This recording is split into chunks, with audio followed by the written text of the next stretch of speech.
Jake Turner wiped the grease from his hands and stared at the ancient transmitter array. 12 years. 12 years he'd been alone on Outpost Mercy 7, maintaining equipment that nobody cared about anymore. The far side of Luna was silent, exactly how he liked it. The coffee maker hissed in the corner of the control room. Real coffee, grown in his greenhouse, one of the few luxuries Jake allowed himself. Outside the reinforced windows, Earth hung in the black sky, a blue marble he hadn't visited in over a decade. Sometimes he wondered if anyone down there even remembered this outpost existed. Probably not. The galaxy had moved on, leaving places like this behind. The Galactic Council owned this relay station technically, but they'd forgotten about it. Jake's last supply drop came 8 months ago, delivered by an automated drone that didn't even wait for a signature. No messages. No visitors. Just him and the machines. He preferred it that way. People were complicated. Machines were simple. You fixed them, they worked. No drama. No expectations. Jake stretched, feeling his back pop. He wasn't young anymore, 43 next month, though who was counting out here? The gray in his beard had spread, and his hands had more scars than he could remember getting. But he was healthy, fit enough to handle the work, and that's what mattered. He walked through the narrow corridors, checking each system methodically. This was his morning routine, same as every morning for the past 12 years. Solar panels at 92% efficiency. Good. Life support stable. Water recyclers needed new filters in 3 weeks. He made a note on his data pad, already mentally inventorying which spare parts he'd need to fabricate. The outpost wasn't fancy. Just a collection of cylindrical modules connected by airlocks, built into Luna's gray rock like a metal barnacle. But it was his. Every pipe, every wire, every squeaky door hinge. He knew them all intimately. He'd replaced most of them at least twice. The greenhouse was his pride and joy. Jake keyed in the access code and stepped into warm, humid air that smelled like earth and growing things. Tomatoes hung heavy on the vines. Lettuce grew in neat hydroponic rows. Herbs filled the air with scents that reminded him of Earth, of home, of a life he'd left behind. Most aliens thought humans were crazy for growing actual food when synthesizers existed. Jake had met a trader once years ago who'd laughed at his greenhouse. Why waste time and resources? The alien had asked. Jake hadn't bothered explaining. Some things you did because they mattered, not because they made sense. Besides, synthetic tomatoes tasted like plastic. Real ones tasted like sunshine. He plucked a ripe tomato, bit into it, and let the juice run down his chin. Perfect. Jake finished his rounds and headed back to the control room. The rest of the day stretched ahead.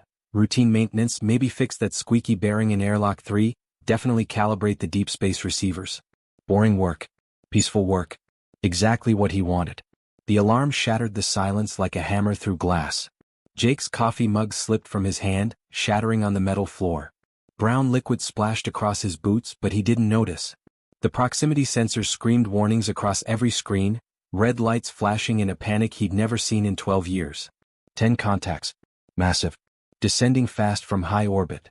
His hands flew across the controls, pulling up data. His training kicked in. Assess the threat, identify the vessels, prepare defensive measures. Not that he had any real defenses. This was a relay station, not a military base. He had repair drones and harsh language. That was about it. His heart hammered as he pulled up the external cameras. The lunar surface stretched out in gray desolation, just like always. Then the first shape descended through the black sky. What he saw made him freeze, his breath caught in his throat. Dragons. Not the fairy tale kind from old Earth stories. These were real, 40 feet of crystalline scales that reflected the sun like prismatic glass, catching light and throwing it back in colors that hurt to look at. Wings that shimmered with shades that shouldn't exist, folded against bodies built for power and grace. They landed on the outpost's main platform with surprising delicacy, their claws scraping against reinforced steel with sounds like wind chimes made of knives. Jake had seen pictures of the Dominion species before. Everyone had. They were legends in the galaxy, predators, warriors, conquerors. The kind of aliens that made entire fleets change course just to avoid their territory. Their ships were faster than anything else in space. Their warriors had never lost a war. And 10 of them just landed on his doorstep. Jake's mouth went dry. His hands trembled slightly as he gripped the edge of the console. This wasn't happening. This couldn't be happening. Dragons didn't visit forgotten relay stations. They didn't visit anything, they summoned you to them. The lead dragon turned its massive head toward the control room window. Even through the reinforced glass, Jake could see every detail. Scales that looked carved from gemstones. Eyes like molten amber, ancient and intelligent. A face that could bite a shuttle in half. Those eyes locked onto Jake's. For a moment, neither moved. Man and dragon, separated by glass and completely different evolutionary paths, just stared at each other. Then it spoke through the communication array, its voice deep and resonant, vibrating through the speakers. Human. We require sanctuary. Jake stared, his engineer's mind struggling to process those words. Warriors didn't ask for sanctuary. Warriors didn't ask for anything, they took what they wanted. The Dominion conquered planets. They didn't beg for shelter. But this dragon, this massive, terrifying predator, sounded desperate. And Jake realized his quiet life had just ended. The dragon's name was Vega, and he was terrified. Jake could see it in the way those massive amber eyes kept darting to the sky, like something might appear at any second. He could hear it in the slight tremor beneath that deep, resonant voice. Fear looked different on a 40-foot predator, but it was still fear. Jake sat in the outpost's small meeting room, really just a storage area where he'd shoved a table and a couple of chairs years ago. Vega explained everything through the translation system. The dragon couldn't fit inside the outpost, not even close, so he spoke from the landing platform. His massive head filled the entire window, blocking out the stars. The machines came 3 cycles ago, Vega said, and Jake noticed the dragon used the universal term for standard months. We call them the Null Reapers. They consume everything, planets, ships, entire star systems. They don't negotiate. They don't communicate. They just destroy and absorb. Jake listened carefully, his engineer's mind already working. Through the window behind Vega, he could see the dragon ships scattered across the landing platform. Even from here, the damage was obvious. Scorch marks ran along sleek hulls. Torn hull plates hung loose like broken teeth. Energy scarring suggested weapons far beyond anything Jake had seen in his years working with Galactic Council tech. We fought them, Vega continued. His voice dropped lower. The Dominion has conquered 17 star systems. Our warriors have never known defeat. We brought our entire fleet, 3,000 warships, the pride of our civilization. He paused. They destroyed us in 4 days. Jake felt a chill run down his spine. 3,000 warships. Gone in 4 days. How many of you escaped? Jake asked quietly. These 10. From a population of billions. Vega's voice cracked, the translation system struggling to convey the emotion. We are all that remains of the Dominion. 10 dragons. 10 ships barely holding together. That's all that's left of an empire that ruled the stars for 2,000 years. The weight of those words hung in the air. Jake looked past Vega at the other dragons standing silent on the platform. Their crystalline scales, which should have been brilliant and reflective, looked dull with exhaustion. They stood like statues, barely moving, like they'd used up everything they had just to get here. One of them, smaller than the others, probably female, had a massive wound across her shoulder. It leaked something that glowed faintly blue, dripping onto the platform. She didn't seem to notice or care. You came here because nobody knows about this outpost, Jake said. It wasn't a question. Yes. Vega's eyes met his. We searched for the most forgotten, most insignificant place we could find. Somewhere off every navigation chart, somewhere the Council abandoned years ago. Somewhere the Reapers wouldn't think to look. He made a sound that might have been a bitter laugh. We found you. And you need what? Time to heal? Time to run farther? We need time. Time to repair our ships. Time to plan what comes next if there is anything next. Time to... Vega stopped. His massive head lowered slightly. We need hope, human. And we have none left. We came here to hide and die slowly instead of quickly. That's all we have left. The silence stretched out. Jake could hear his own heartbeat, the hum of the life support systems, the distant sound of one of the dragons shifting position outside. Then Jake stood up, grabbing his tool belt from the wall hook. Show me your ships, he said. Vega's eyes widened, those amber pools suddenly focused. What? Your ships. They're damaged. I'm a mechanic. That's literally my job. Jake pulled on his pressure suit, checking the seals automatically. Let's see what we're working with. Human, these are Dominion vessels. They operate on crystalline harmonics and quantum energy matrices. The technology is beyond. Beyond what? Jake interrupted, pulling on his helmet. Beyond broken? Because from here they look pretty broken to me. He sealed the helmet with a click. And broken is my specialty. You don't understand. Our master craftsman said we needed 3 months in a proper shipyard with specialized equipment. The master craftsmen were wrong. Jake headed for the airlock. Or they were being careful. I'm guessing these Null Reapers didn't give you 3 months to work with, did they? The dragons watched in stunned silence as Jake cycled through the airlock. The outer door hissed open and he walked across the platform in the low lunar gravity. Each step bounced him slightly, but he'd been doing this for 12 years. He moved with practiced ease. He approached the nearest ship, a sleek vessel that looked grown rather than built, like someone had sculpted it from crystal and metal at the same time. Beautiful, even damaged. He pulled out his handheld scanner and started running diagnostics. Yep. Energy coupling is completely shot. Power distribution looks like someone designed it while drunk and angry. And what kind of idiot puts the main reactor right next to the shield generator? Jake muttered to himself, making notes on his data pad. He walked around the ship, scanner in hand. Structural integrity is bad but not terrible. Hull breaches in 3 places. Weapons systems are fried. But the bones are good. This is fixable. The master craftsman said. Vega started. I don't care what they said. Jake tapped the hull, listening to the sound it made. I'll have this one flying in a week. 2 weeks tops if the parts fabricator gives me trouble. Vega stared at the small human standing next to a ship 3 times his size, talking about repairs like he was discussing a broken toaster. This tiny creature, alone on a forgotten moon, speaking to dragons like they were inconvenient customers at a repair shop. You would help us? Vega asked slowly. We're strangers. We brought danger to your door. The Reapers will eventually find us, and when they do, they'll destroy this place and you with it. You owe us nothing. Jake looked up at the massive predator looming over him. He thought about the quiet life he'd built here. The peaceful routine. The solitude he'd chosen. Then he thought about 10 dragons, sole survivors of billions with nowhere left to go. You asked for help, Jake said simply. I'm here. I can help. That's how this works. For the first time in weeks since the Null Reapers had appeared in his home system, Vega felt something other than despair. He felt hope. We should run, Cade said immediately. His voice was tight with barely controlled panic. 3 ships are operational. We can get 7 of us out. We evacuate now while. And go where? Jake cut him off.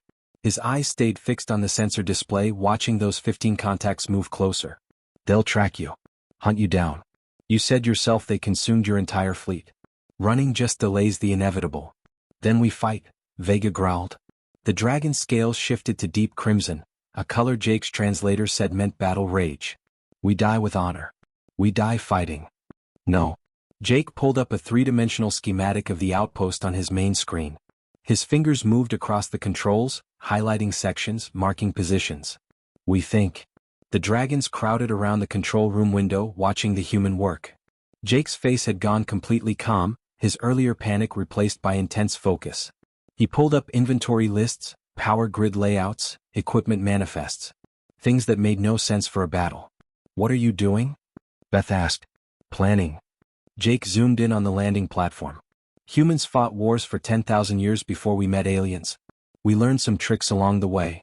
Over the next 72 hours, Outpost Mercy 7 transformed into something the galaxy had never seen. Jake worked with barely any sleep, running on coffee and stubborn determination. The dragons watched in growing amazement as this lone human turned a forgotten relay station into a nightmare.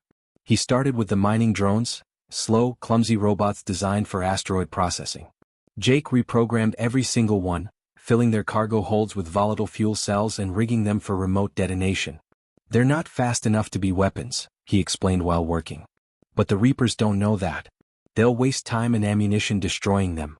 The solar arrays got rewired. Jake set them up to overload on command, creating massive electromagnetic pulses that would fry sensitive electronics. 1 shot each, he said. But 1 good shot can disable a ship if you time it right. He scattered reflective debris around the outpost, bits of broken equipment, old hull plating, anything that would create false sensor readings. Make them think we're bigger than we are. Make them waste time shooting at ghosts. The outpost's old mining lasers, meant for cutting rock, became weapons. Weak weapons, sure, but Jake positioned them at angles that would create crossfire zones. It's not about destroying them. It's about making them go where we want them to go. Vega watched all of this with growing confusion. This is chaos. There's no honor in this. No proper battle formation. No. Exactly, Jake interrupted. The Reapers are machines. They're logical. They calculate optimal strategies. They expect logical defenses. He grinned, and there was something wild in that expression. So we give them chaos. We give them something that doesn't make sense. Jake taught the dragons concepts their warrior culture had never considered. Ambushes, false retreats, fighting dirty. The Dominion had always valued honor in combat, meeting your enemy face to face, testing strength against strength. Honor gets you killed when you're outgunned, Jake said bluntly while showing them how to hide their 3 working ships in the outpost's shadow. Pride is a luxury. Survival is a necessity. And right now you need to survive. He showed them how to create kill boxes, areas where multiple weapons could target the same space from different angles. How to use the terrain even in space. How to make the enemy think they were winning right up until they weren't. Beth listened to everything, absorbing it like water to dry earth. Your species has done this before. Many times. Jake was rigging the greenhouse to vent atmosphere explosively if needed. Even his precious plants were now weapons. Humans are good at a lot of things, but we're really good at finding creative ways to not die. We fought enemies bigger than us, stronger than us, more advanced than us. And we survived by being meaner, sneakier, and more stubborn than anyone expected. Day 3 of preparation, Kate asked the question they were all thinking. Will this work? Jake looked up from the trap he was setting, a section of hull rigged to detach and spin into approaching ships. Honestly? Probably not. We're 1 human, 10 dragons, and an outpost held together with spare parts and attitude. They're 15 war machines that destroyed your entire civilization. Then why? Because maybe we'll damage them enough that they leave. Maybe we'll make it too expensive to bother with us. Maybe we'll buy enough time for you to escape. Jake tested the release mechanism. Or maybe we all die. But at least we die making them work for it. Vega looked at this small human turning an abandoned outpost into a fortress of improvised chaos. He understood now. Courage wasn't about being unafraid. It was about being terrified and doing the job anyway because someone had to. The Reapers entered weapons range. Positions, Jake ordered quietly. Let's show them what humans do when cornered. The dragons moved to their assigned stations. The battle was about to begin. The battle started badly and got worse fast.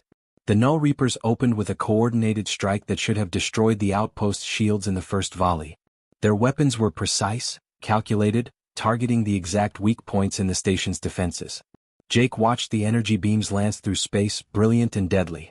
They hit nothing but debris. The sensor ghost Jake had seated across the platform, bits of equipment rigged with power signatures that mimicked actual targets, exploded spectacularly. The Reapers had just wasted their opening salvo on garbage.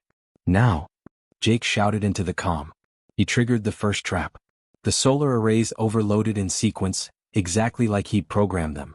The electromagnetic pulse rolled out like an invisible wave, hitting the lead Reaper's systems. The machine didn't stop, but Jake saw its trajectory wobble slightly.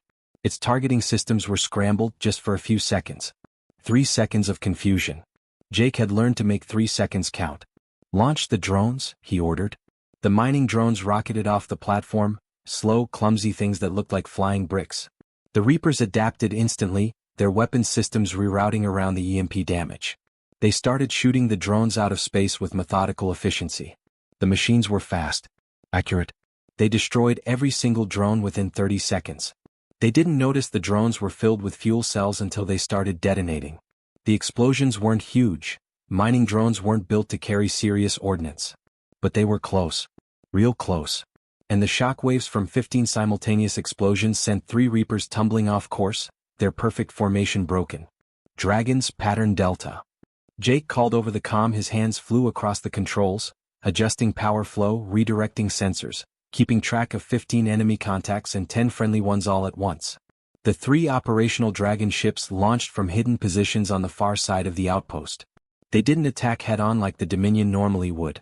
Instead, they came from angles, creating crossfire lanes that forced the Reapers into a kill box Jake had prepared. Vega led the attack, his ship moving with grace that seemed impossible for something so damaged. Beth and Cade flanked him, their weapons firing in coordinated bursts. They weren't trying to destroy the Reapers. Jake had been clear about that. Just damage them. Confuse them. Make them waste time. The Dominion warriors, bred for honorable combat, were learning to fight dirty. A Reaper broke from the formation, moving to flank the dragons. Jake saw it coming. He planned for it. He triggered the mining lasers, weak weapons meant for cutting rock, now aimed at the Reaper's approach vector. The Reaper ignored them. Mining lasers couldn't hurt its armor. It was a logical calculation. The lasers cut through the debris field Jake had positioned specifically in that spot. Chunks of metal and ice went spinning into the Reaper's path. Not enough to damage it seriously, but enough to force it to evade. That evasion took it directly into Beth's firing solution. Her crystalline weapons tore into the Reaper's flank. Yes. Jake pumped his fist. That's how you do it. But the Reapers were learning too. They adapted to each trap, each trick. Their targeting became more sophisticated. They stopped falling for the same moves twice. A Reaper locked onto the control room. Jake saw it coming. He saw the weapons charging, saw the targeting laser paint his window. He had maybe 2 seconds to react. He rerouted all available power to that section's shields, triggered the emergency bulkhead, and dove under the console. The world exploded. The blast tore through the reinforced wall like paper. Metal shrieked. Alarms screamed. Fire suppression systems engaged, filling the room with foam. Jake's ears rang so loud he couldn't hear anything else. He tasted blood. His head hurt. Everything hurt. But his hands were already moving, pulling himself up, checking the systems. The control room was a disaster. Half the screens were dead, exposed wiring sparked, and there was a hole in the wall big enough to drive a shuttle through. But the core systems were still online. Jake's fingers flew across the one working console, rerouting life support, compensating for the hull breach, keeping the outpost alive through sheer stubborn will. Human. Beth's voice crackled through the damaged comm. She sounded panicked. Jake. Answer me. Still here. Jake called back. Blood ran down his face from a cut above his eye. He wiped it away with his sleeve and kept working. I'm still here. The control room took a direct hit. Get out of there. Can't. Someone has to run this mess. Jake pulled up the defense grid on the half-broken screen. 5 Reapers down or damaged. 10 still fighting. The 3 Dragon ships were holding but barely. Besides, I've got work to do. He triggered another trap. The Reapers were pushing forward now, confident. They'd adapted to most of his tricks. They thought they'd won. Jake had been counting on that. Vega, pull back to position 7, he ordered. Beth, Cade, follow him. Make them chase you. That's a dead end, Vega protested. I know. Jake's fingers hovered over the trigger for his biggest trap yet. Trust me. The dragons retreated. The Reapers pursued, sensing victory. They flew directly into the kill zone Jake had spent 3 days preparing. Now, Jake whispered and triggered it. The section of outpost Jake had rigged exploded with brilliant light. Chunks of hull plating, fuel tanks, and mining equipment erupted outward in a carefully controlled blast. 3 Reapers flew directly into the debris field, traveling at combat speed. The machines tried to evade. Too late. Too close. The debris tore through their armor like bullets through paper. 1 Reaper spun out of control, its propulsion systems shredded.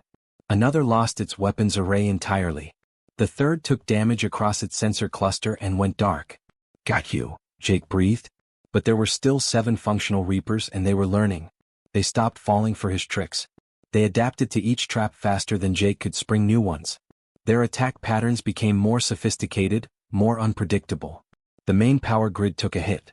Lights flickered across the outpost. Half the screens in the control room went black. Backup generators online, Jake muttered to himself, rerouting power manually. His fingers ached. His head pounded from the earlier explosion. The cut above his eye kept bleeding into his vision, but he didn't have time to care. A Reaper fired on the greenhouse module. Jake watched helplessly as the section where he'd grown tomatoes for 12 years exploded into vacuum. All those plants, all that work, gone. Focus, he told himself. Focus.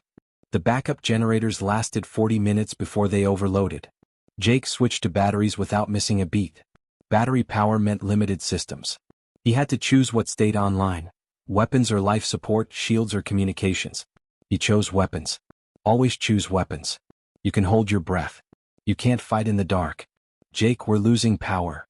Vega's voice over the comm, strained from hours of combat. I know. Working on it. Jake jury-rigged a connection between the battery banks and the mining laser grid. It wasn't safe.